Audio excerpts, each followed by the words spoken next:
What's up, it's Keadrian, putting on for McAllen, Arkansas. You can follow me on Instagram at Cushmaster_60. Everyone, including her, was just talking about how they were all like running trains on her and shit like that. The girl I was talking to. So I'm like, and they're like, yeah, you know, we smashed you over there, you did this over here, and you remember old boy over there? So I'm like, after 5 minutes, I had to sneak out the back, and when I was out. All right, my bad, we was having technical difficulties. My cameraman fucking up. It's his first day, but we back with it, Welcome everybody to Pack Talk, brought to you by the Wolves Den. Bringing you the behind the scenes look at your favorite up and coming local artists. I'm your host, KJ. I'm here with Keadrian. Socials is Cushmaster_60. It's for Instagram. You can just find me there and check me out. Go ahead, check them out. We're gonna get right into it. So tell everybody about yourself. What's your story? What's your upbringing? What was it like growing up? Things of that nature. I can say growing up, I've been moving around a lot of places. My dad was kind of a nomad. I was born in Florida, but lived in Arkansas, lived in Texas, lived in Oregon, lived in New York, and now I'm here in New Jersey. I would say my upbringing was a little rough. Aside from bouncing from place to place, kind of had a troubled childhood, you know, definitely a brutal story, but I made it out. And music has always been a passion for me. Yeah. I would say on my darkest times, my darkest days, whenever I was just by myself, music was always there to kind of uplift me or let me know that I'm not alone and that, you know, if they could do it in their position, also so can I can make it out. And it's always a brighter day. So since then, I had to grow up. I had to grow up at a young age, much quicker than most. Yeah. And that helped me kind of elevate my mind to certain places that, you know, for my age, I feel like I'm a little bit more advanced. Or, you know, even growing up, I felt like I was more advanced than my peers. So I'm thankful for all my struggles and, you know, thankful for all the things that I've learned and things that were taught for me from, you know, family, friends, or even just strangers. Because at the end of the day, it made you what everybody's seeing right now. Right. Right? So that's what everybody likes to hear, you know, the genuineness and authenticity of, you know, somebody that they're listening to, that they want to tune into and feel as though they can relate to, because that's, at the end of the day, that's for any artist, right? Right. So bouncing off of that, what would you say is like, who or what got you into music and like what kind of music did you listen to growing up? It wasn't really anyone specific. I know growing up, my dad was real big into like old school jams. What was that, like Frankie Beverly, of course, like Marvin Gaye, Donnell Jones. That's definitely throwing it back right there. Yeah, far back. So my dad, that's all he played was classics. Yeah, my pops played that too. Marvin Gaye, Temptations. Yeah. Al Green, Gap Band, all that stuff. Yeah. All that, and then that's how I originally got my name. So he named me after the famous jazz musician Miles Davis. So he definitely just kept the classics.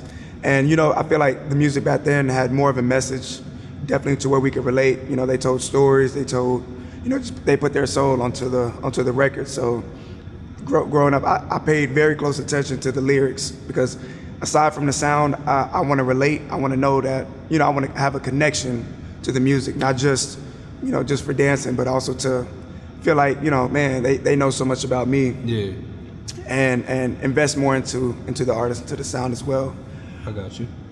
So what would you say is like your biggest inspiration to, you know, get you up, get you out of bed, get you into the studio? I gotta record this, I gotta make this song, I gotta do this, I gotta do that. I feel like my biggest inspiration is just wanting to ultimately do something that I genuinely love. Like I want to get up, and if I'm ever gonna go to work, instead of going to work for someone else, you know what I mean, getting pretty much nickels and dimes compared to what I'm helping them make, I'd rather go do that on my own. Gotcha. You know, and then just again following the passion of mine to where it doesn't just feel like work. You know, I'm just getting up and putting my thoughts on paper to where it'll just come as easy, and that way I can touch as many people as I can, you know. Just doing what you love. Right. Got Spreading my message. Got you. You know, it's a good thing that people seeing you in this light, because if they're tuning into this, then they obviously seeing your performance, and you had the get Right. up, the props, everything, which was a nice performance. Thank you. If I might add. So it's good that they can see you like this, being raw and being open and things like that. Right. So on top of that, it's like, when you take us through like a day in the studio with you, like what is it like? What do you do to get yourself in the mode to record, in the zone, things like that? What's a day like in the studio for you? Well, when I go to the studio, pretty much everyone knows, like, leave me alone, don't bother me, don't call my phone, don't text my phone. I'm not texting anyone. I'm like tunnel vision into the art. So I'm going over, rehearsing the lyrics. I'm make sure my tone is right, to hit whatever pitches I can hit, and just getting myself comfortable. Because anytime, no matter how many times I walk into the studio, when I first go in, I always get those butterflies. Yeah. It's always like the first time, and I like that. So I just get myself at ease, get comfy, get locked in on the project, and I just go to work. I feel you. I mean, hey, that's by any means necessary. Honestly, is what you gotta have that mindset is when you go in, and like the whole butterflies is. Some people try to use that to advantage. Like, do you think you kind of use that to your advantage too? Or? I do, because it just makes it more exciting for me. Like, whenever a challenge comes, I love to overcome challenges. I love the challenge itself, because not everything is supposed to be easy, and I wouldn't want everything to be easy, because I wouldn't see any fun in that. Yeah. So whenever I get those butterflies, it's like, okay, I'm nervous, but I know I'm gonna conquer this, and I'm gonna own it. And then towards the end of the session, I done completely forgot about the butterflies. It felt like, I'm like, man, why can't we go longer? Like, can I just pull up a cot? Can I stay here? You know what I mean? I can just teach me how to do it. I'll do it myself. Like, what? There's never enough once I get past those butterflies. But I do appreciate them as well, because it humbles me. It lets me know, like, all right, I don't get too big-headed, or, you know what I mean? It just makes me feel human versus like a machine or something like that. Because I can write like crazy. It's ridiculous. Whenever I go to work, probably within a few hours, I might write 2 or 3 songs, or just I'll hear something, or as soon as I hear a beat like this, I'm running like right into it. So it just keeps me motivated, keeps me fueled, keeps me humble, and then the outcome is like, I did that. So that brings me to my next thing, is like, what's your writing process like? Like, do you incorporate day-to-day things, life stories, experiences, stuff that you've seen, like any of that? Like, what all factors into your writing process, if you write at all? And you just say you did, so like, yes. So writing is my strong suit. I can freestyle a little bit, but I prefer to sit down, take my time, or just writing just does something different. But for me, everything that I write, literally everything is authentic. Like, it's my story.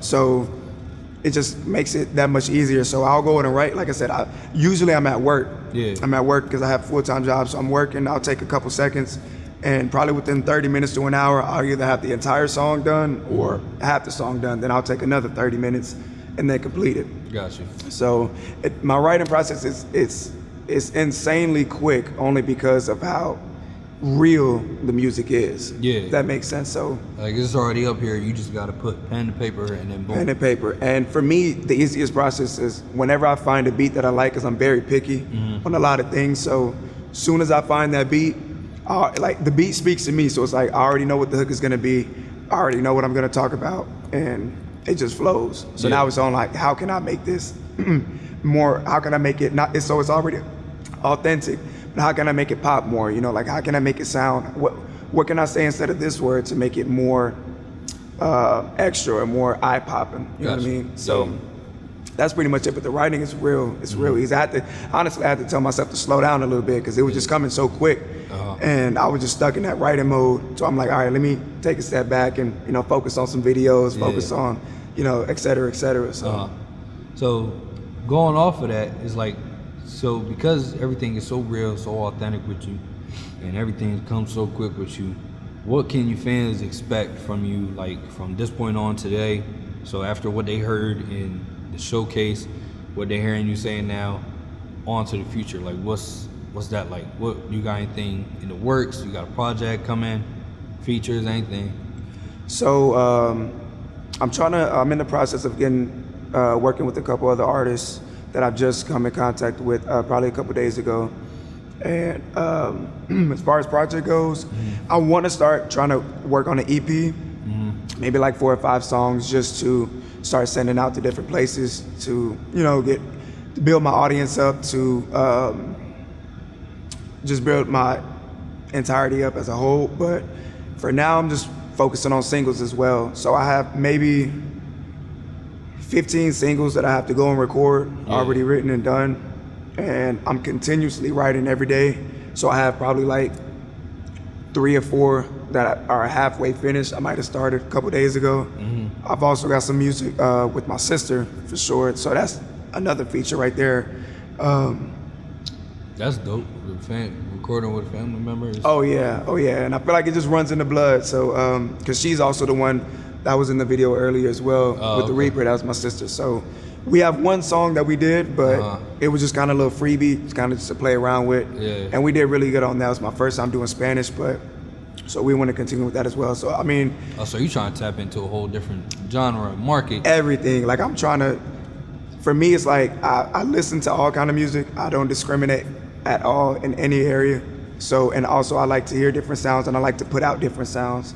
I want to do like maybe a rock song, kind of hip hop rock. Right now I'm kind of in my R&B bag a little bit. Yeah. So that's why I was like, all right, let me take a step back. I'm doing too much, of this. Let me relax a little bit and try to focus on other things. But I mean, it's just, like I said, for me, my own, I have about 15 songs I need to do, and I'll probably say about 5 features lined up as well. Okay. You planning on working with anybody else in the Wolves Den? I want to work with everyone.